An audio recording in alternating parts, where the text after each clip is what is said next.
Pagkasabi nito ni Jesus, labis siyang nabagabag. Sinabi niya, ang totoo, tatraydorin ako ng isa sa inyo. Nagtinginan ng mga alagad niya, naguguluhan, sino kaya ang tinutukoy niya?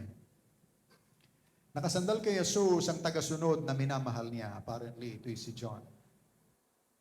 Sinenyasan siya ni Simon Pedro, tanungin si Jesus kung sino ang tinutukoy niya.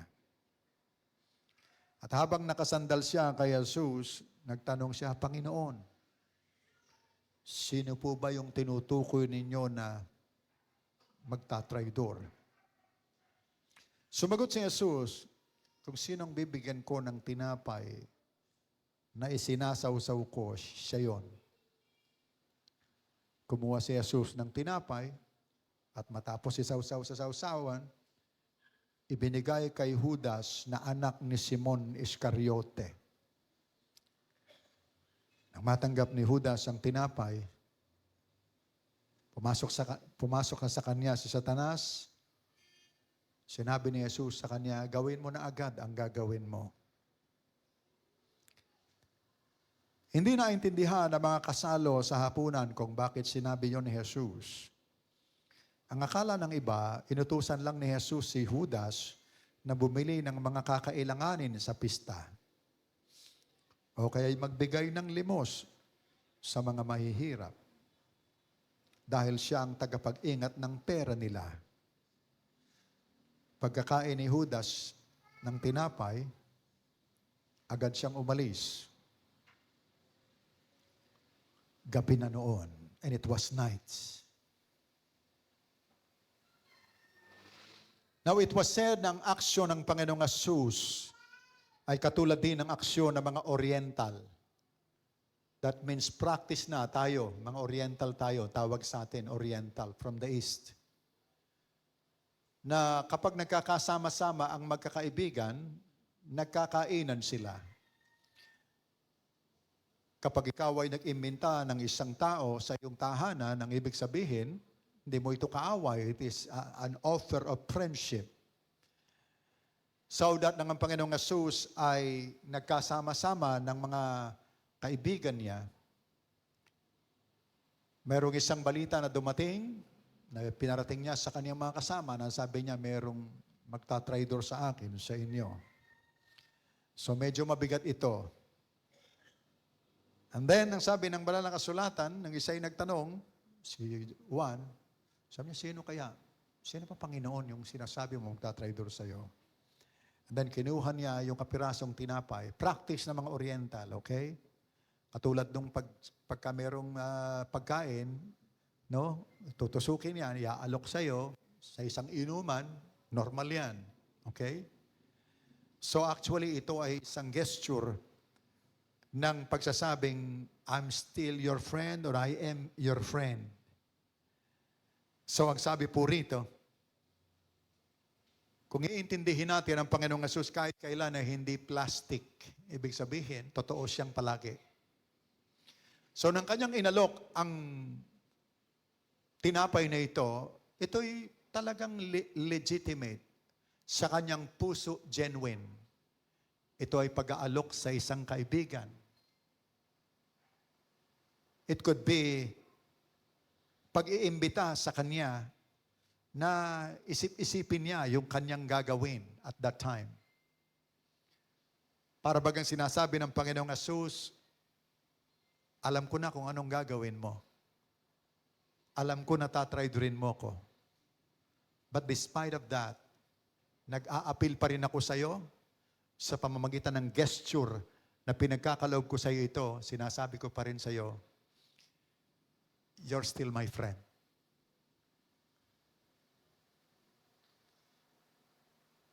So nire-reach out ng Panginoong Hesus ang puso ni Judas for the last time.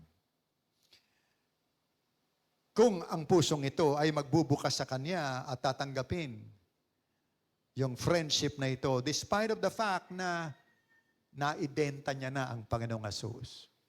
30 pieces of silver. At this time, gusto pa rin ng Panginoong Hesus na magbago siya mag-change ng kanyang kaisipan. At muling, yung friendship na nasa sa kanila ay muling ma-restore. But the Bible tells us, Judas left the gathering at hindi aksidente na sinulat ni John. Alam mo, mahilig si John sa mga, sabi nga, merong pahiwatig sa kanyang mga sinabi. Nung sinabi niyang, umalis si Judas, and it was night. And it was night. Remember, ang salitang night and day ay tema ng Panginoon ni John sa kanyang mga pagsusulat. Siya lang ang nagsabi sa kasulatan, sa 4, I am the light of the world. Patungkol kay Jesus. He who walks with me will never walk in the light. In him was light, and light was the light of man, sabi sa John chapter 1. Light came. In him was life, and the life was the light of men. And then ang sabi po rito, the light shines, and the darkness comprehended it not. John 1:5. So mahilig sa salitang iyon. No? Merong comparison ng light at darkness. Sabi niya, siya na nagpapatuloy sa kanyang kasalanan, sabi niya ang gusto niya ay sa kadiliman. Because kung siya sa liwanag, may expose yung kanyang kasalanan. And men love darkness rather than light. It was also in John. Sa aklat ng kanyang sulat, John 1, 2, 3, pinapakita roon light and darkness. So it speaks of something good, something evil. So when this Judas left that night at binanggit na John, it was night. It was night time para kay Judas. Not only the physical night, gabi na, kung hindi gabi na rin para kay Judas. From that moment on, okay, si Judas ay tatahak na sa landas ng kadiliman. Kakapakapa sa dilim, maitim ang budhi, ipinagkanulo ang Panginoong Hesus, lalakad sa kadiliman sapagkat mas ibig niya yung kasalanan. Later that night, Jesus called his disciples and friends. Pagkatapos noon, sabi niya, hali kayo. So, umalis sila. Pumaroon sa malapit sa Gethsemane. Hours later, dumating si Judas. Dala-dala yung napakaraming mga sundalo ng templo. Okay? Yung mga temple police. Then, sa pagharap nilang ito, tinawag niya si Judas, nagharap sila, at meron siyang sinabi sa kanya. It is found in Matthew chapter 26, verse 50. Jesus said to him, friend, 26:50, verse 50, ang sabi po rito, 50, friend, do what you came to do. So it means na ang Panginoong Hesus, up to the last time, may nagsasabi sa kanyang, gawin mo yung tama. Yung dapat mong gawin mo. Okay? Sabihin, itama mo ito. Mali ito. And he called Judas again, friend, reminding him that he has not changed a bit. Na kahit kaunti man, hindi nagbabago ang Panginoong Hesus sa kanyang treatment sa kanyang friend, si Judas. Pinapaalala niya, he treats the same. Nakatulad ng John 13 na pinanggalingan ng chapter na ito, mula sa John 13, ipinapakita roon ang Panginoong Hesus, nagsilbi pa nga sa kanila. Pinagsilbihan, hinugasan yung kanilang mga paa. At ang sabi ng verse doon sa aklat ng John 13, he loved them to the uttermost. Kasama si Judas doon sa hinugasan. Hindi sinabi ng Panginoon na he loved them except Judas. No, he loved them all. And he loved them to the end. Pansinin po ninyo, ang kanyang pag-ibig ay, ang sabi niya ay kanyang, naroon. Hanggang sa huli, he loved them to the end. Mahal ng Panginoong Hesus, ang mga kasama niyang ito, John 13, he loved them to the end. To the uttermost. Kaduluduluhan. Mahal niya pa rin ang 12. Kasama roon si Judas na magkakanulo sa kanya. Now at this point in time, Jesus was reminding them na I'm still your friend. I treat you the same. Ang aking trato sa iyo ay kaibigan. Kaibigang nagkasala, ba't kaibigan pa rin kita? Kaibigang nadapa, pero hindi nagbabago ang pakikitungo ko sa iyo. I'm still your friend. Kaibigan na tumalikod, or may pagdaramdam sa kanya, who knows? But Jesus is saying to him, friend, what you need to do, you do it. Kung ano yung kailangan gawin, gawin mo. Ano yun? Ituwid mo ito. Just say, I'm sorry. But the Bible tells us, hinalikan siya ni Judas, sinyales, para doon sa mga temple police, na ito ang kanilang huhulihin. So when Jesus Christ called Judas friend, kanyang sinasabi ang kanyang huling pleading, yung kanyang huling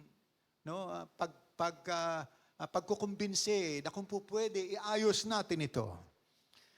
One of the great preachers of all time, si Alexander McLaren, ay tinawag ito na unbreakable or the love's last pleading. Ang huling pagmamakaawa ng isang umiibig. I call this the unbreakable offer of friendship. Letter U, remember? Last time, letter T, the blessing.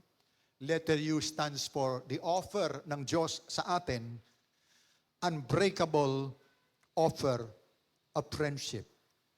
Until the last moment, Jesus was a true friend, just waiting for a friend to change his course.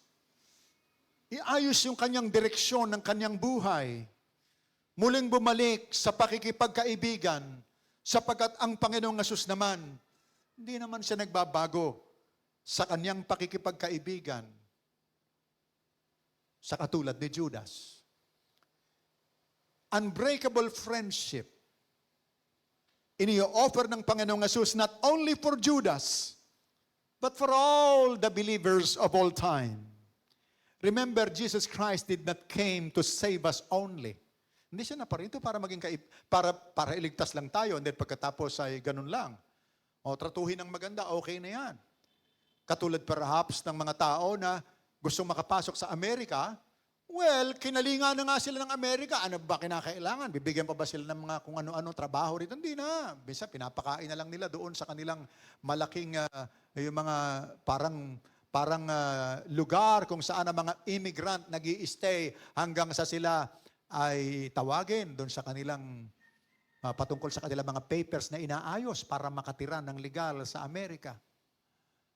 Pero hanggang doon lang. Lalagay ka sa isang bahay, bahala na kayo. Pangalagaan nyo na sarili ninyo. See? Pinapasok ko na nga kayo sa promised land sa Amerika. Ano nyo pa ang gusto, no? No, Jesus is not like that. Nang niligtas niya ang mga tao at niligtas niya tayo, ang ibig niya ay maging tunay na kasama niya tayo. It is an amazing fact from the Bible na ang ibig ng Diyos ay makisama sa mga tao at makasalamuhan niya. Remember John 14, ang sabi niya, let not your heart be troubled, believe in God, believe also in me. In my Father's house are many dwelling places.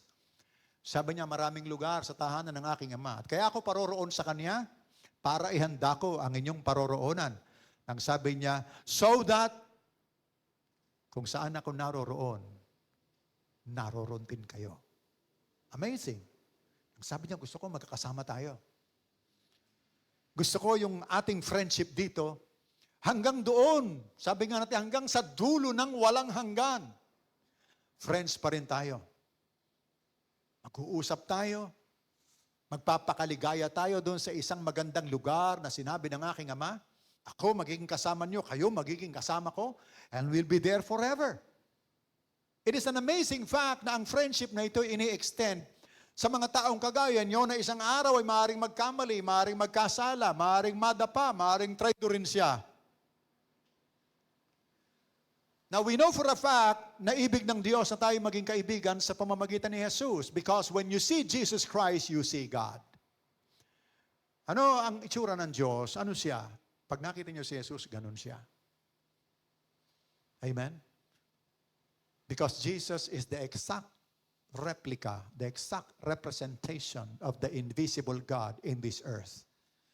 At nang siya ay tinatawag ng mga religious people, sabi sa kanya, yung inyong tagapagturo,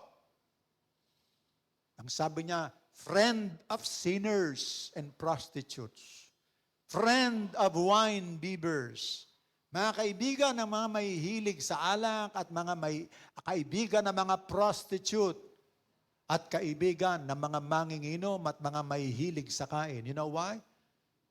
In the Oriental times, ang pakikipagkaibigan ay naroroon sa mga pagsasama sa mga pagkain. Kaya kapag ikaw ay nakakasama ng isang taong madalas sa pagkain, ang interpretasyon nila sa kanilang kostumbre, oriental na kostumbre, magkaibigan yan. Kaya when Jesus Christ ay nakikisama sa mga pulong-pulong at pagkain ng mga prostitute, mga manginginom, at mahihilig kumain, ang sabi ng mga religious leaders, friend of sinners, friend na mga prostitute, friends na mga wine bibbers. Yan ba yung leader ninyo? So even in the eyes ng mga religious people, si Jesus Christ was a friend. He extends His friendship sa mga tao na maaaring ayaw nang maging kaibigan ng iba. The coming of Jesus Christ is actually God introducing Himself to us. Hindi tayo nag-introduce na ating sarili sa Diyos. Siya ang pumarito. He came unto His own creation, His own nation, and His own creation and His own nation receive Him not. Hindi siya tinanggap.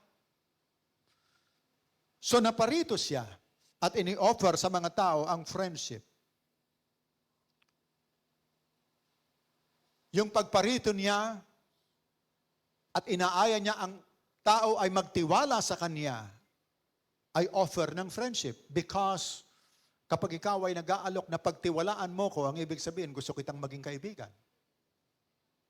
Pagtiwalaan mo ako, I can be your friend. So when Jesus Christ came here, at siya ay nagsosolicit ng trust, at sinasabi niya, put your trust in me, put your trust in God, is actually saying, one element, remember, ng friendship, ay yung pagkakatiwalaan. Nang tayo magtiwala sa Kanya, then friendship began.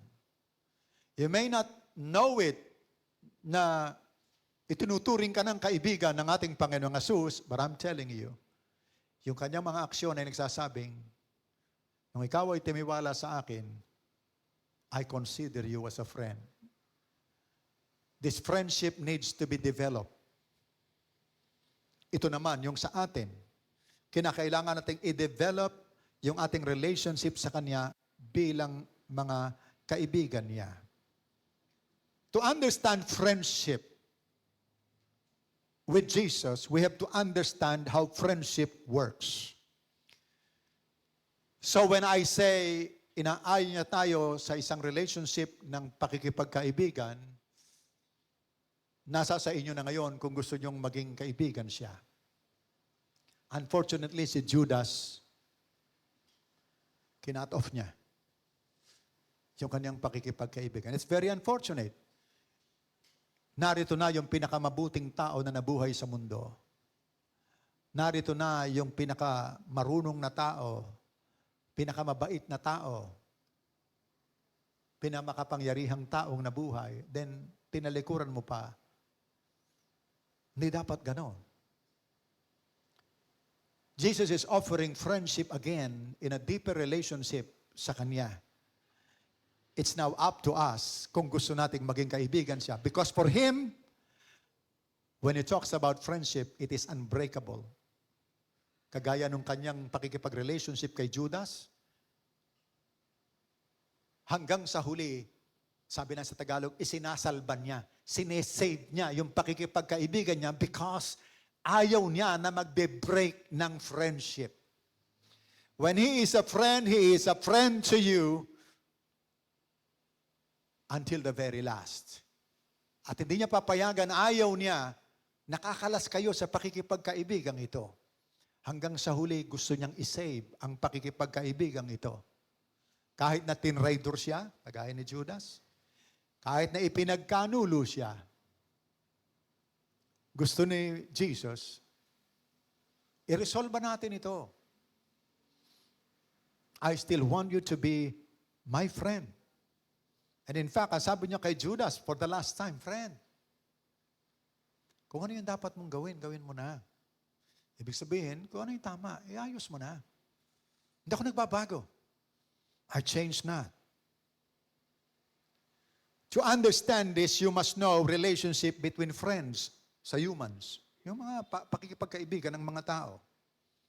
Also, when I say these words to you, iisipin din ninyo na kung ano si Jesus sa kanyang friendship sa atin, ipinapakita niya rito sa mga verses na ito na ganun siya sa kanyang pakikipagkaibigan. Ito'y nagpapatunay na eto si Jesus, talagang kaibigan siya. And you must understand relationship between friends sa mga tao to understand friendship with the Lord. Because if you cannot understand relationship, how friendship works in a relationship, you cannot have a good relationship with God. Hindi tayo makapag-develop ng friendship with God kung hindi tayo maintindihan yung yung factor, yung mga pamamaraan or how relationship works between humans. I give you 5 of them patungkol sa pakikipagkaibigan. Tingnan nyo kung ito ang ginawa ni Jesus para sa atin, sa kanyang pag-aalok ng pakikipagkaibigan sa atin. Number 1, we found out that friendships or friends share secrets. Ang mga magkakaibigan nagsishare ng kanilang mga secrets. And sometimes yung mga sikreto nila, silang dalawa lang ang nakakaalam. Kung sila'y dalawa lang na magkaibigan, sometimes yung 3 magkakaibigan lang. At ito ang inialok niya sa atin. 25:14 ng aklat ng Psalm, ang sabi po dito, the friendship of the Lord, sabi niya, ang pakikipagkaibigan sa Diyos, is for those who fear Him, sa mga may banal na pagkatakot sa Kanya. Ang sabi, nire-reveal naman ng Diyos sa Kanya. He makes known to them His covenant. Okay? Ipinapaalam ng Diyos. Nire-reveal ng Diyos sa Kanya yung Kanyang tipanan. Yun ang ginawa ng Panginoong Yesus sa atin. In fact, nang siya'y pumarito, ipinakita, kahit na sa mga alagad niya, sabi niya, this is the blood of the new covenant. And then pinakita niya roon yung gagawin ng Diyos. Sino ang Diyos at anong magagawa niya para sa Kanyang mga alagad at para sa mga lahat ng mga sumasampalataya sa Kanya. In John chapter 15, verse 15, I want you to see na pag-alis ni Judas, inaya ng Panginoong Yesus ang Kanyang mga alagad sa hindi kalayuan, sa may Kidron Valley, kung nasa saan ang Gethsemane. In John 15:15, sabi niya, no longer do I call you servants. Hindi ko na kayo sa tawagin mga super alalay ko. Hindi ko kayo tatawagin na kayo ay aking mga alipin o aking mga super alalay. Or, yung aking mga servant, yung mga tagapagsilbi. No. Notice ang kaibahan. The servant does not know what his master is doing. Sabi niya, yung mga super alalay, hindi pinapaalam ng amo, ng boss niya, kung ano yung damdamin niya at yung mga ipinapagawa sa kanya. Hindi niya i-reveal sa kanya yung mga gusto niyang gawin sa kanyang buhay o sa kanyang pamamahala. Because simply they are servants. But notice, I have called you friends. And notice what he says, all that I have heard from my Father, I have made known to you. Sabi niya, lahat ng aking nalaman sa aking Ama, sabi niya, pinapaalam ko sa inyong lahat. What is this? That's friendship. Because sa friendship, walang secret. You can see Jesus Christ sa kanyang mga pangangaral sa mga tao, sa mga, lalo na sa kanyang mga alagad. Sabi niya, lahat ng mga patungkol sa parable, sabi niya, ipinapaliwanag niya ang sekreto ng mga parables niya doon sa kanyang mga alagad. There are no secrets. Ang mga alagad niya itatanong sa kanya, Lord, ano yung sinabi ng parable kanina? Ano ibig sabihin? Sabi niya, ipapaalam ko sa inyo. That you might know the mysteries of heaven. the kingdom of heaven is like, then magbabanggit siya ng ganito. Pinapaliwanag niya ang mga secrets ng kingdom of heaven. Kanino? Sa mga alagad niya, sa mga sumampalataya sa Kanya. But to them, sabi niya, na ayaw maniwala sa Kanya, sabi niya, ang mga parabola ng Panginoong Hesus, sabi niya, they will keep on hearing, but they will not hear it. They will try to understand it, but they will never understand it. At mangyayari nga ang sinabi sa aklat ng Isaiah, sabi niya, in hearing you shall hear, but never understand. But then, para sa kanyang mga alagad, the secret, ang sabi, open sa kanila. How do I know that Jesus Christ wants to be your friend? Because He revealed His secrets to us. Ang salita niya ay narito na. Ang lahat ng kanyang mga salita na mahalaga para sa atin, para sa ating relasyon sa Diyos, patungkol sa Diyos, kung at sino siya, anong kanyang mga gawi, anong kanyang mga gawa, anong kanyang mga sinabi, lahat ng yan ay pinagkaloob na sa salita ng Diyos. Malalaman na natin kung sino ang Diyos, ang sikreto ng Diyos, ang sikreto ni Jesus. Si Jesus Christ shared the secrets of heaven to us. Sa pamamagitan ng kanyang mga salita, hindi niya ikinubli. Binroadcast niya na. That means, talagang gusto niya na tayo maging kaibigan. It's up to us now. Tayo naman, gusto ba nating maging kaibigan siya? If you want to be a friend of Jesus, there must be no secrets. Amen? Kinakailangan we come out to the open. Ibig ng Panginoon na gusto ko, wag ka magkakaroon ng sikreto sa akin. Amen? Huwag ka magkakaroon ng sikreto sa akin. Kaya kong lahat dalhin kung ano man ang inyong sasabihin. Kung ano man ang inyong secret, hindi ako masasyak. Hindi ko sasabihin kung may iniisip ka na gagawin mo ang isang bagay at yan ay laban sa akin, hindi ko sasabihin, friend, magagawa mo yun? No. Jesus simply understands. Nang si Judas ay ipagkanulo siya, hindi siya na-shock. In fact, alam niya. So why would you try to have secrets with Jesus? Kung ano man ang ating nararamdaman, kung ano man yung ating mga duda, kung ano man yung ating gumugulo sa ating isip, you want to become a friend with Jesus Christ at lumalim yung relationship mo sa Kanya, tell your secrets. Sabi mo sa Kanya, pati yung pag-aalinlangan mo, pati yung hindi mo maintindihan, yung mga bagay-bagay na itatanong mo sa Kanya, pati yung mga naglalaro sa iyong damdamin, sa sikretong damdamin na hindi mo masabi sa iba. Sharing of what is going on the inside of you with Jesus, nagpapalalim sa ating relationship sa Kanya. At huwag kayong mag-alala na maririnig kayo ng kaaway pagka kayong dalawa lang ng Panginoong Hesus ang nag-uusap. You can tell your secrets to Jesus and the enemy, the devil, cannot hear it. One of the greatest revelations sa buhay na matatanggap nyo is this. Kapag kayo ay pumasok sa panalangin, hindi kayo naririnig ng kaaway. This is the secret place of God Most High. In fact, sabi ng Panginoong Hesus, if you pray to the Father in secret, notice, there is a secret place. The Father in secret. Kasi pag pumasok ka sa Kanya, hindi ka marinig ng kaaway. So kahit nasabihin mo yung mga duda mo, hindi marinig ng mga kaaway. Kahit yung mga pag-aalinlangan mo, kahit na yung mga nararamdaman mo, hindi alam ng kaaway yan. Why? Ikaw ba, tatay? Halimbawa, ang Diyos natin ay tatay. Gusto mo ba maririnig ng mga kapitbahay mo yung pag-uusap ng dalawa? No. O ilalabas ng iyong anak yung mga nararamdaman niya patungkol sa kanyang sarili. Tapos, yung kanyang mga kahinaan. Yung kanyang mga itinatagong kasalanan. Yung kanyang mga pag-aalinlangan at duda. Ilalabas niya yan. Do you think na ia-allow or papayagan ng tatay na marinig ng mga kapitbahay at lalo na kaaway niya yung mga i-confess mo? No. Di ba, ano na mabuting ama? Halika anak, pag-usapan natin. Miski nga, mga kapatid mo eh. Kasi ba, labas kayo, may pag-uusapan kami ni kuya.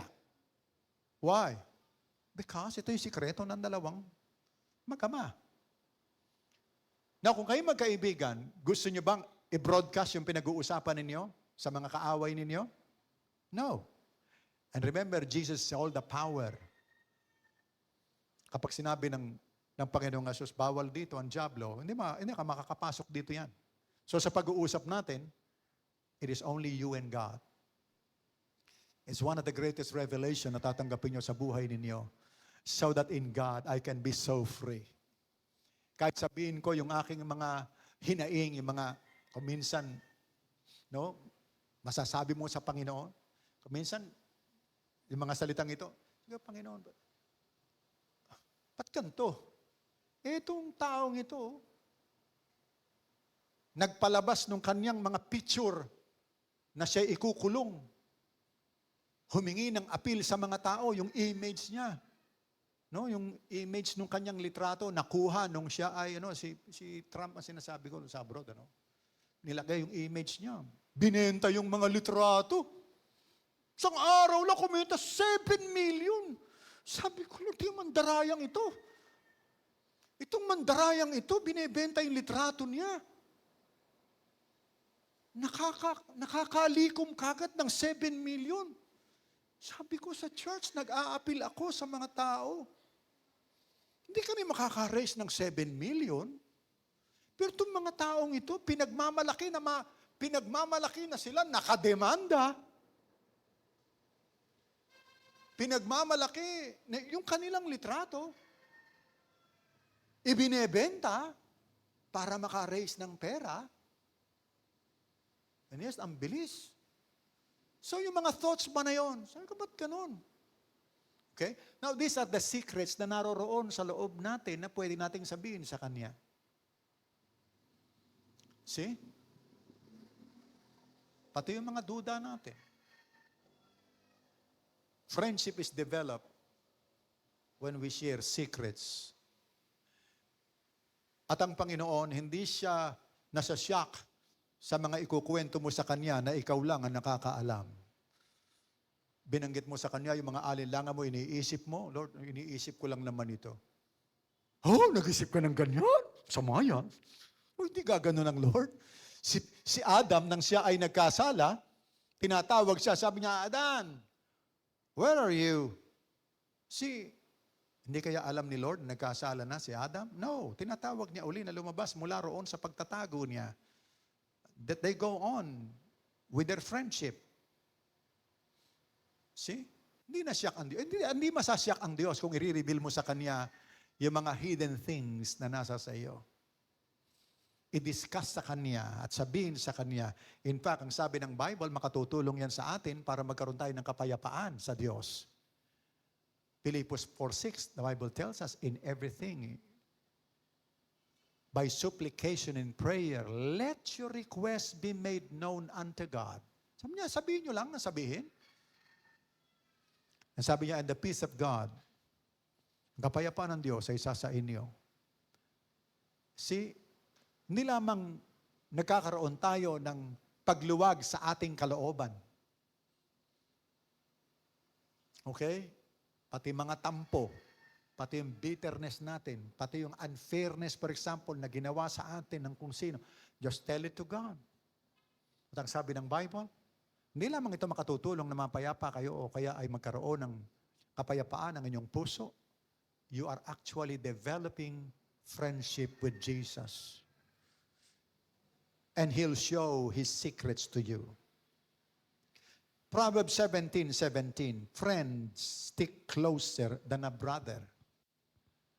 Sabi po rito, ang merong kaibigan, sabi niya, Proverbs 17:17, a friend loves at all times. Si Jesus yan.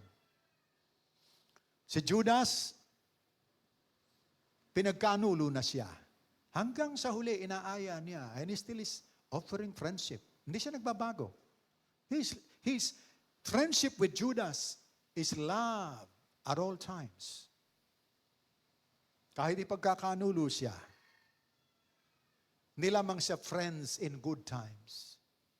Hindi lamang siya friend ng mga tao na nakikipagkaibigan sa kanya at maganda ang kanilang samahan.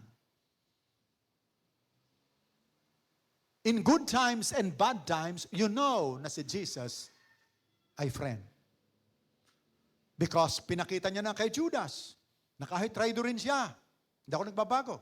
Mahal pa rin kita. Gusto pa rin kitang maging kaibigan. Tinatwa siya ni Peter ng 3 times. Kinausap niya pa rin si Peter pagkatapos siya mabuhay na maguli at inaaya niya si Peter at sinasabi, Peter, do you still love me? Why? Bakit si Peter ang tinatanong niya? Kasi there is no doubt, mahal pa rin ng Panginoong Hesus si Peter kahit 3 beses na siyang ipinagkanulo, itinatwa, hindi ko siya kilala. Ang problem ay na kay Peter na lang, nilapitan siya ng Panginoong Hesus ng umagang yon, nang sila'y nakahuli ng 153 na isda, ang Panginoong Hesus, bago pa man lang sila umahon, nag-prepare na ng breakfast para sa kanila. And then sinolo niya si Peter at sinabihan, Peter, do you still love me? Si Peter nahihiya. Sabi niya, Lord, you know I love you. And then maya-maya, ang Panginoong Hesus, salita ulit. Do you still love me? Talaga bang mahal mo pa rin ako? Sabi niya, Lord, mo naman sabihin sa akin yan. Alam mo namang mahal kita. And then 3 beses, muli sinabi ng Panginoong Hesus, silagyan niyo ng konting kulay ng pakikipagkaibigan para makita niyo yung lengguwahe, hindi. At sinabi ni Jesus kay Pedro, mahal mo pa ba ako? Hindi ganun nasabi ng Bible. Friends sila eh. So I believe na ang nangyari dyan ay, Peter, mahal mo ba ako?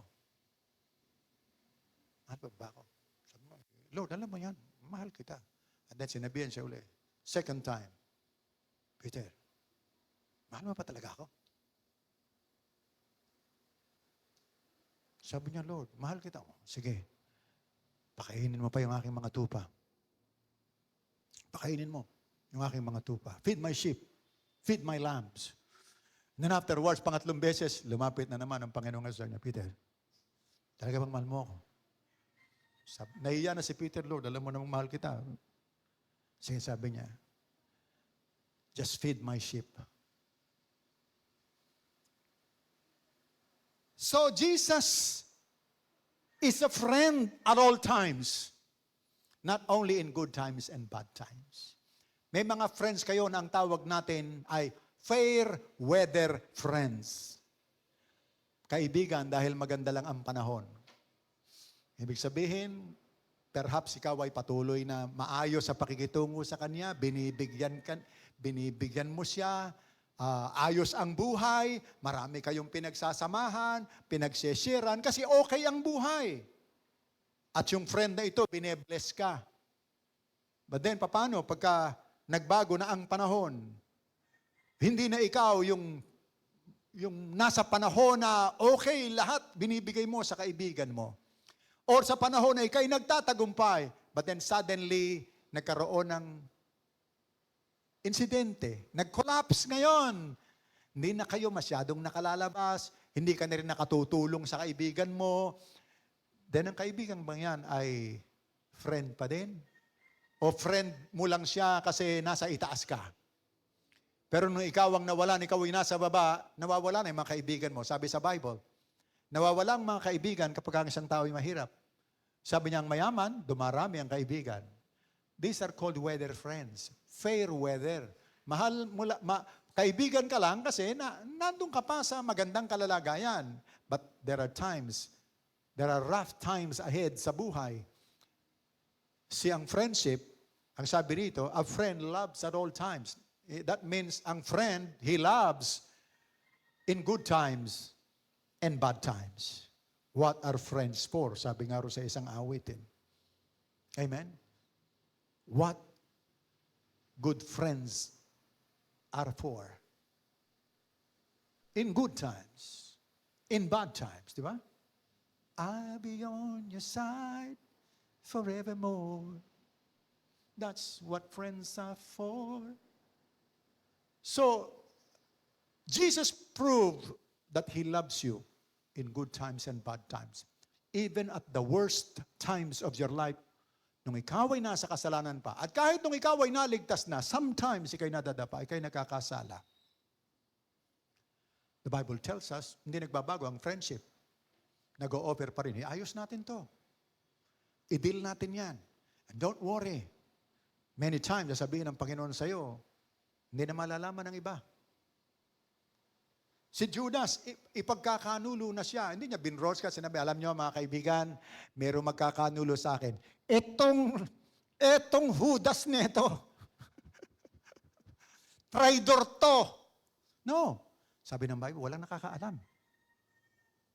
Hindi pinapaalam sa iba yung weakness ni Judas. Yung kahinaan niya. Amen? Sinisikreto niya as much as possible because love covers multitudes of sins. So ang isang friend, okay? As much as possible, lagi yan na atin-atin lang to.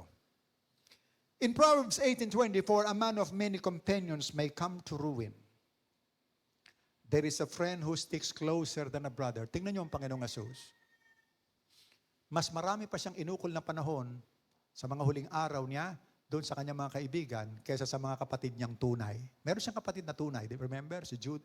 Si Jude, kapatid niyang tunay. Yung sumulat ng aklat ng Jude, kapatid niya yan.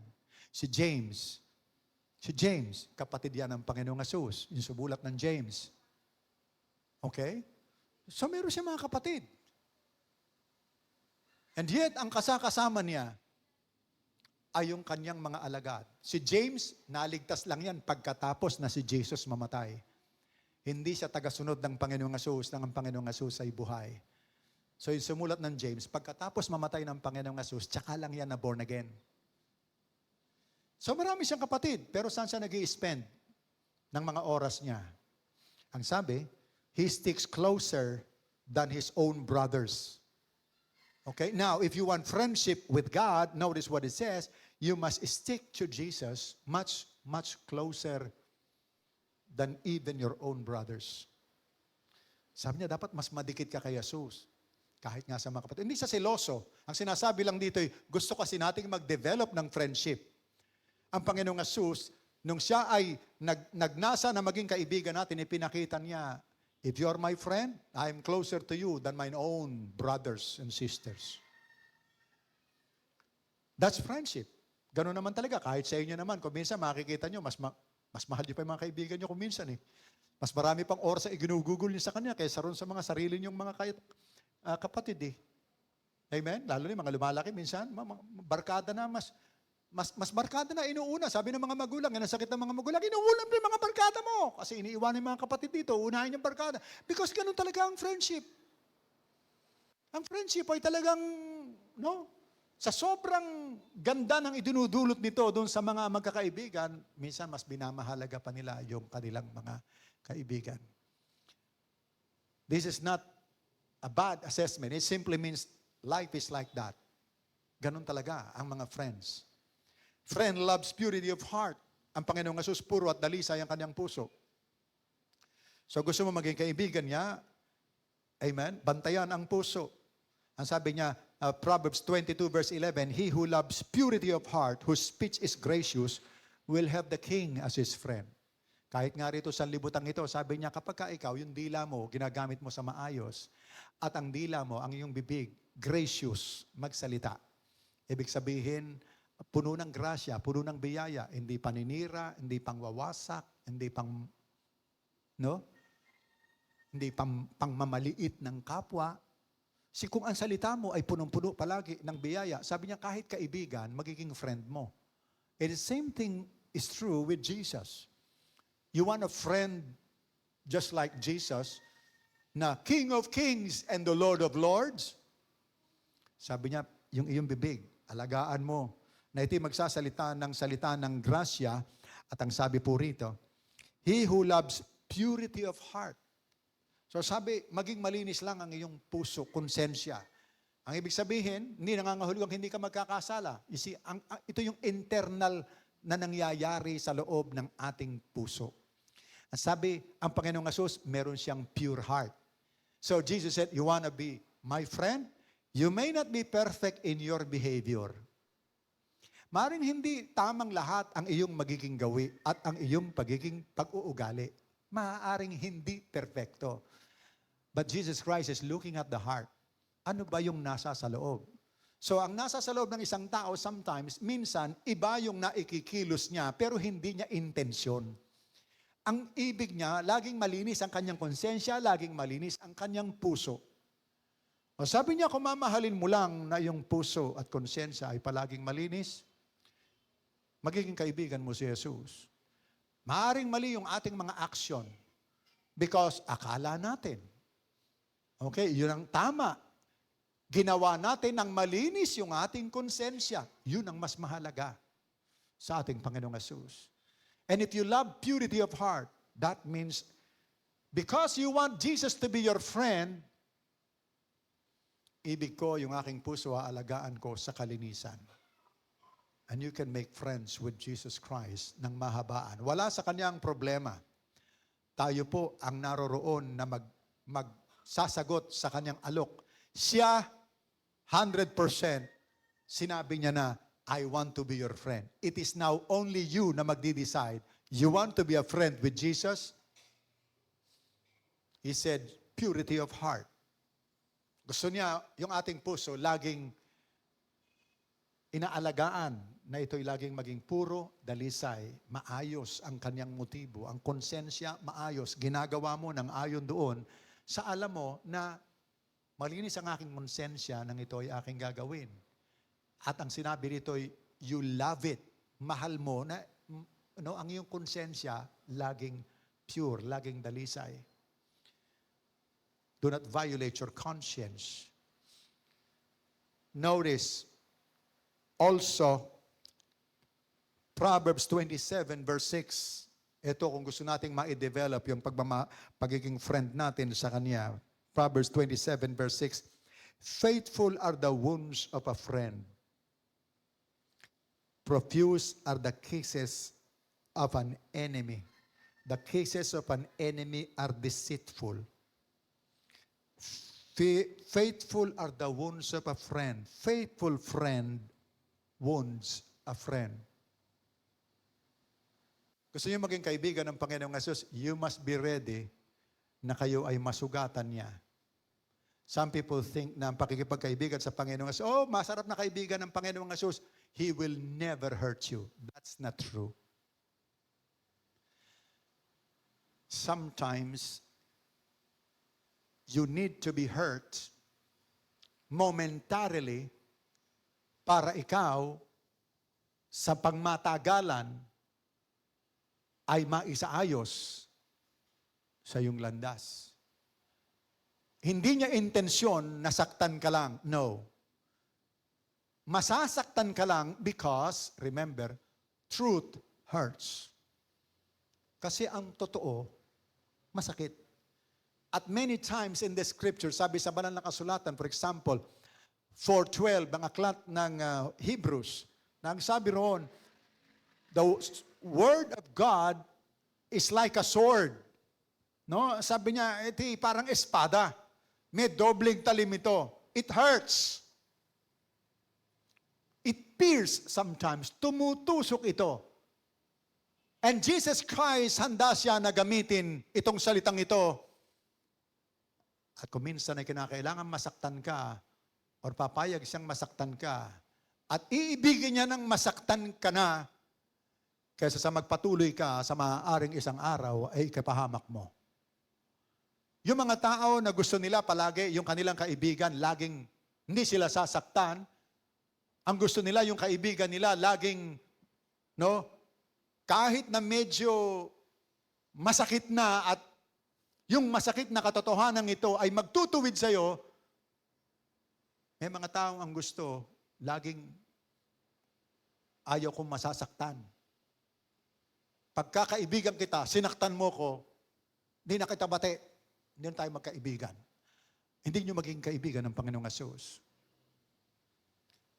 Because ang Panginoong Hesus, merong mga panahon na sa kanyang pagtutuwid, masakit. Una, yung kanyang sasabihin. Kung iniisip natin na laging maganda ang sasabihin ng Panginoong Yesus sa atin, hindi makasusugat sa ating damdamin, no. Kapag siya'y nag-reveal ng mga bagay na nasa sa loob na natin, magre-reveal siya ng totoong bagay lang. And I don't know about you, pero gusto ko yung mga kaibigan na sasabihin sa akin ng totoo. Ayaw ko na palaging kinikiliti lang ang tenga ko, masamang kaibigan yan. Hindi siya magsasabi ng totoo sa'yo? Magsasabi siya ng totoo, kahit ang totoo ay masakit. I like a friend na sasabihin sa akin, friend, mukhang hindi maayos yung damit mo. Pag humarap ka sa pagtitipong ito, baka pagtawanan ka nila. Ibig mo sabihin, hindi ako magdala ng damit? No. Sinasabi ko lang sa'yo, maging kahiya-hiya yung itsura mo doon.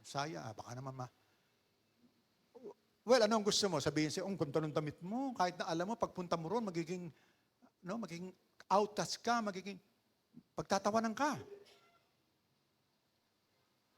Amen? Pagka ikaw ay merong mga tao na galit ka, because meron ka sasabihin sa kanila, at medyo matagal na yung galit na yan, yung true friend ay magsasabing, friend, alam mo, nakikita ko lang, may pait ka sa puso mo. Alisin mo yan, hindi maganda. Kumakampi ka sa kaaway ko, no? Wala. Sinasabi ko lang sa'yo, hindi maganda na may pait. Ay, hindi mo lang alam ang ginawa nila sa akin. So kung ayaw mo, kung gusto mo mga kaibigan ay mga taong lagi nilang magsasabi sa'yo ng mga bagay na okay, parang halik, tandaan mo, maraming Judas na nag-iintay sa'yo. Ang mga Judas nagkakanulo ng kanilang kaibigan sa pamamagitan ng kanilang mga halik. Notice what it says. Remember, hindi lahat ng humahalik sa'yo ay kaibigan mo. Ang Panginoong Yesus, yung halik ni Judas, hinahalikan siya, binebeso-beso siya, pero hindi na pala niya kaibigan. Hindi na kaibigan ang turing sa kanya. Yung mga tunay na kaibigan ay hindi takot na magsalita ng totoong bagay sa iyo. At kung gusto mo namang lumalim ang pakikipagkaibigan, dapat marunong kang tumanggap na mayroong mga kaibigan na talagang ganon magsasalita na masusugatan ka. Kung hindi ka masasanay na masugatan ka ng mga kaibigan, hindi ka magkakaroon ng tunay na kaibigan. Because friends who are faithful will wound you sometimes, but it's for you. Kaya nga hindi natututo yung mga taong kapag ka nasaktan ayoko na kitang maging kaibigan. Hindi ka magkakaroon ng kaibigan. Why? Gusto mo palagi kinikiliti yung tenga mo ng mga bagay na kahit hindi totoo. There are times na yung katotohanan ay masakit. Kung ikaw ay confront na sabihin sa iyo, alam mo friend, medyo mukhang masyado kayatang maramdamin. Hindi ka maramdamin hindi ayaw mong maituwid. Napapansin lang ng mga kaibigan mo sa iyo. You must be willing na ikaw ay masaktan because it is true. Kung ang ating depensang palagi, ang defense mechanism natin, tatakasan natin, yung mga taong magsasalita sa atin ng totoo, hindi tayo aayos. Amen? And friendship ay mayroong talagang susugat sa damdamin mo. Anong gagawin mo? Tatakbo ka na naman? Ayaw mo sabihin sa iyo ang isang katotohanan, kahit na medyo masakit? Magpapagaling ito. Ang totoong bagay, ang katotohanan, ay nagpapalaya. If you know this truth, then the truth that you know will set you free. If you don't know the truth, paano ka magiging free? Meron nang nagsasabi sa iyo ng isang totoong bagay na sinasabi ng kaibigang ito. But then ayaw mo aksepin because masakit. So ano mangyayari? Hindi ka madidevelop ng friendship, tatakbo ka, aalis ka, hanap ka ng tunay na kaibigan. Pero ang tunay na kaibigan, remember, nagsasabi ng totoo. And sometimes truth hurts. Ganon din kahit sa mga therapy, di ba?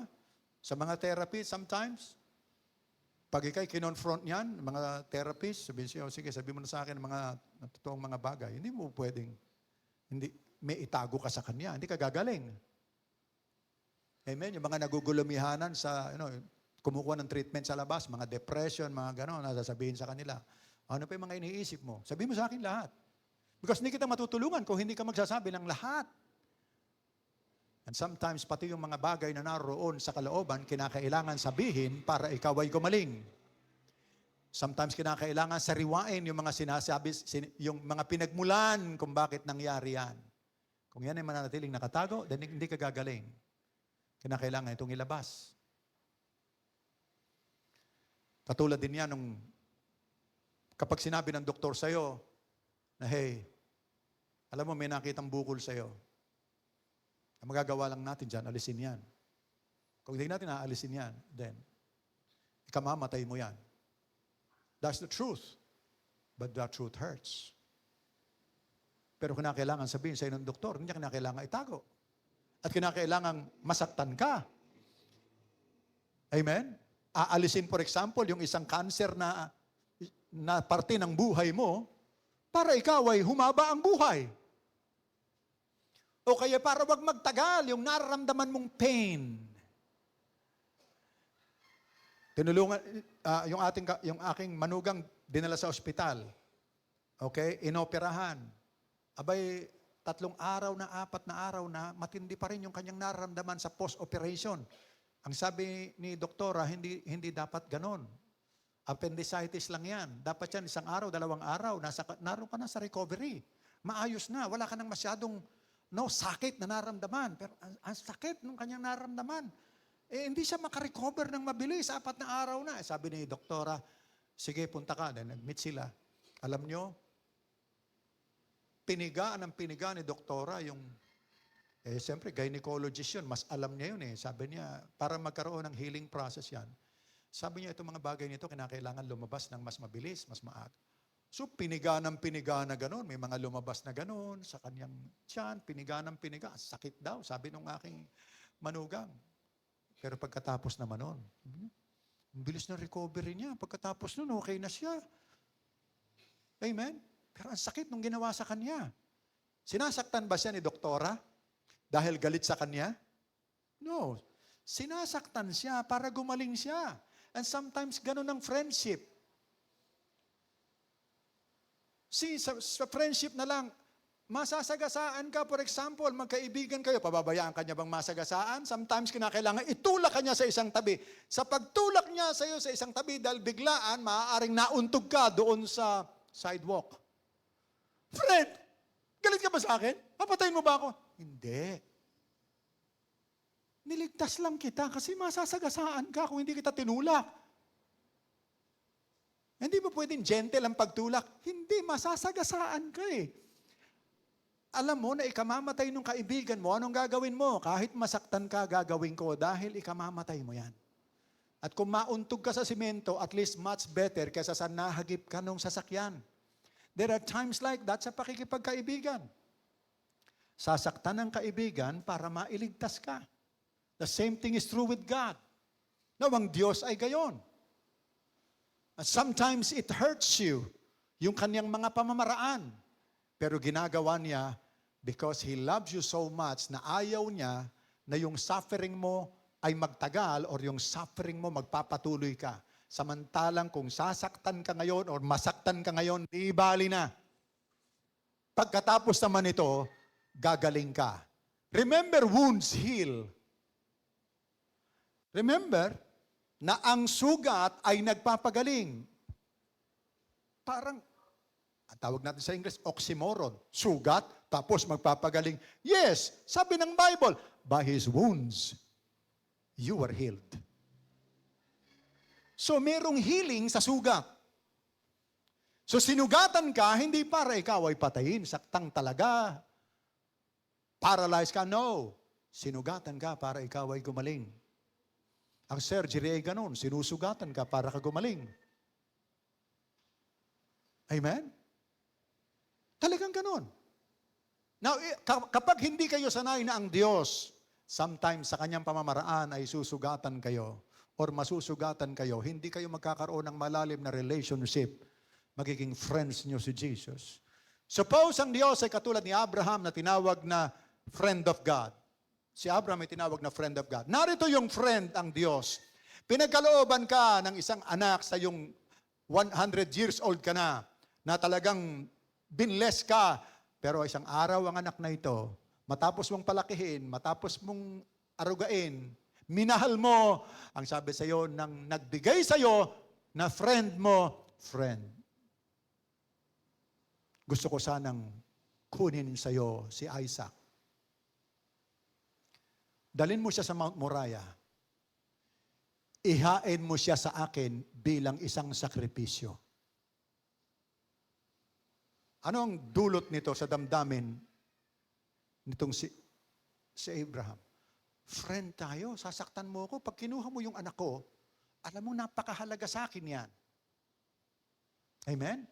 Buhay ko na si Isaac, hihingin mo sa akin? Isasakripisyo? Kayong pagsabihan ng Panginoon, yung pinakamahalagang bagay sa iyo, kukunin niya. Masakit. But there are times God does that. Gagawin ng Diyos. For a greater purpose. Na kung hindi maintindihan yan, magagalit ka sa Diyos. Why did God allow some things to happen in my life? Nasaktan ako, ganito. Well, kung hindi ka sanay na sinasaktan ng isang kaibigan, hindi mo magiging friend ng Diyos, ang ating Panginoong Hesus. You know why? Because sometimes, yung kanyang salita, masakit. Pero ito'y totoo. Amen? So masanay na kayo na sa pagsasamahan ng mga tao na nasasaktan, tandaan nyo, ganun din sa Diyos. There are times na ang kilos ng Diyos hindi maintindihan at masasaktan ka. Bakit nung araw, pagka humingi ka, ang bilis-bilis pagkaloob ng Panginoon sa'yo? Ngayon, humihiling ka, ang tagal na. Nung bago kong Christian, halos lahat ng panalangin ko, ang bibilis dumating. At mga himalang panalangin yan, ha?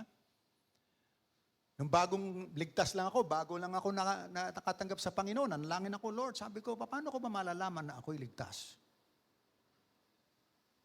Isang araw, 2 araw, dumating sa akin si Joel Aguirre, binigay sa akin yung isang pamphlet nakalagay doon, paano mo malalaman na ikaw ay ligtas?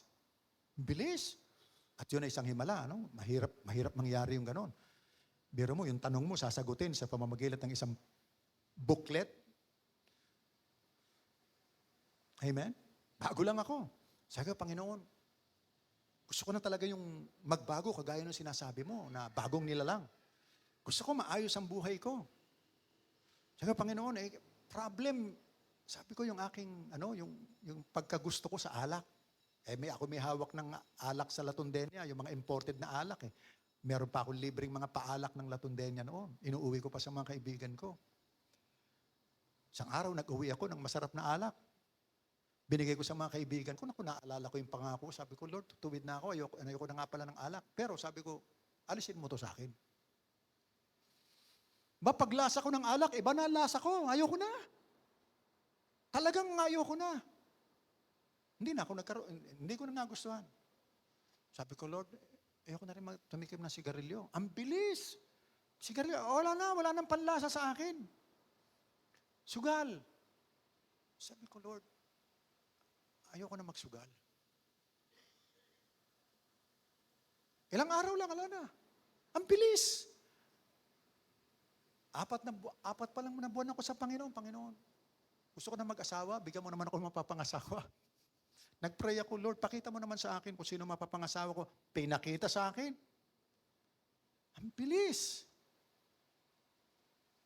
Nag-pray ako, Lord, yung aking mga kapatid, yung aking nanay, tsuhin ko, lahat ng mga kapatid ko, gusto ko sila lahat ma-born again. 5 buwan lang, lahat sila ligtas. Ang bilis. Noong nagpastor na ako, may panalangin ako hanggang ngayon, 20 taon na. Hindi pa nangyayari. And you must be prepared. That there are times na hindi kanya nabibigyan. Gusto mo pa rin siya magkaibigan. Kung binibigyan kanya, okay ka sa friendship mo sa kanya. But how about kung hindi ka na niya bigyan? Are you friend na hindi magdaramdam sa kanya kasi parang hindi mo na ako naaalala? Isi ang friendship ay ganon. Sa buhay natin, we should not get hurt when even our friends wounds us. Sinaktan tayo. Tandaan natin, hindi niya intention yon but it must happen because mas gusto niyang yung long term ng buhay mo ay maisaayos so that itong short term na ito na sakit, okay lang yan, masaktan ka na kung masaktan. Maiayos ka lang doon sa mga mas mahabang panahon ng iyong buhay. And I'm okay with that. Si Job ay nagsabi, even though he slay me, I will still trust in him. That's friendship. Kahit saktan ako ng Panginoon, sabi niya, kahit patayin niya pa ako, pagtitiwalaan ko pa rin siya. See? Ibig sabihin, there were times sa buhay natin, katulad ng mga friends, that God seems to hurt us, but it's okay. Hindi niya intensyon na sirain ka, tuwasakin ka. But just to make sure na yung huli ay magiging mas maganda kaysa sa nilalakaran mo ngayon. Si Jeremiah ay nagsabi, mag-preach ka sa mga taong ito. Okay? Magpipreach siya, siyempre, inutos ng Panginoon. Dapat ang maging resulta, ang mga tao magre-repent, mag-change. Nagpipreach siya na wala, parang nagsasayang lang siya ng panahon at laway. Pagkatapos, yung pinagpipreach niya pa, they turn against him at kung ano-anong ginawa sa kanya. Nung naroon na siya sa loob ng balon, ang sabi niya, Lord, niloloko mo ako, no? Lord, you deceive me. Dinadaya mo ko. Pinadadala mo ko sa mga taong hindi makikinig sa akin. Ba't mo ko pinadala? Alam mo naman na hindi makikinig yan. Pinapadala mo pa ako dyan. So si Jeremiah, no, was so open to God. Nang sabi niya, Lord, dinadaya mo ko. Pinapadala mo ko sa taong hindi naman pala makikinig sa akin. Sayang lang yung panahon ko laway. Dinadaya mo ko. Amen? See, those are words ng friends na nasasaktan. Na ipinapagawa mo sa akin itong bagay na ito, pagkatapos ito magiging resulta, alam mo naman yan eh, bakit dinadala mo ko rin sa isang bagay na masasaktan pa ako? But faithful are the wounds of a friend. Sabi niya, the deceitful, the kisses of the enemy are deceitful. Kung kayo, ang hilig nyo lang ay pakikipagkaibigan sa mga taong palagi lang maganda ang sasabihin sa inyo at maganda ang trato sa inyo, hindi kayo magkakaroon ng tunay na kaibigan. Sapagkat ang tunay na kaibigan, kahit ikaw ay masasaktan, pero para sa iyong kapakanan at pagmamalasakit niya sa iyo, ay sasabihin niya ang isang bagay or gagawin niya ang isang bagay na makasasakit sa iyo. Pero para maiayos mo yung dulo, yung pupuntahan mo, gagawin niya ng isang tunay na kaibigan. Kapag ang gusto mo ay mga tao lang na magsasalita sa iyo ng ayaw mo, ayaw niya na masasaktan ka, kaya kahit mga bagay na totoo o mga bagay na maaaring sakit sa iyong damdamin, hindi niya sasabihin. Or mga tao na palagi na lamang maganda ang sasabihin sa iyo, mag-ingat ka. Yan yung mga tao na katulad ni Judas na pabeso-beso pero hindi totoong kaibigan. And lastly, notice what it says, friends join friends in prayer. Yung mga magkakaibigan, sama-sama sa dalangin. Ang Panginoong Hesus, nag-aaya sa kanyang mga kaibigan. Sabi niya, mga friend, hindi niyo ba ako pwedeng samahan sa panalangin ng isang oras? Naghahangad siya ng makakasama. At ang mga friends niya, inaaya niya sa prayer. Di ba nasa Getsemani siya, sabi niya, my soul is exceedingly sorrowful. Sabi niya, yung nararamdaman ko ngayon, mabigat sa akin.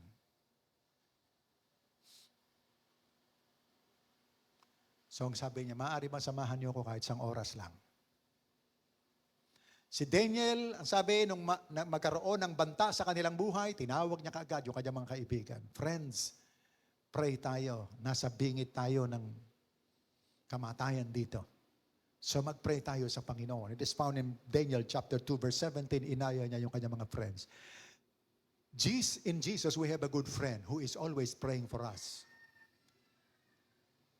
and wants to join us in our prayer through the Holy Spirit. Si Peter, nang siya ay babaksak ng 3 beses doon sa kaniyang sinabi. Ang sabi ng Panginoon, Peter, inaarbor ka sa akin ng dyablo.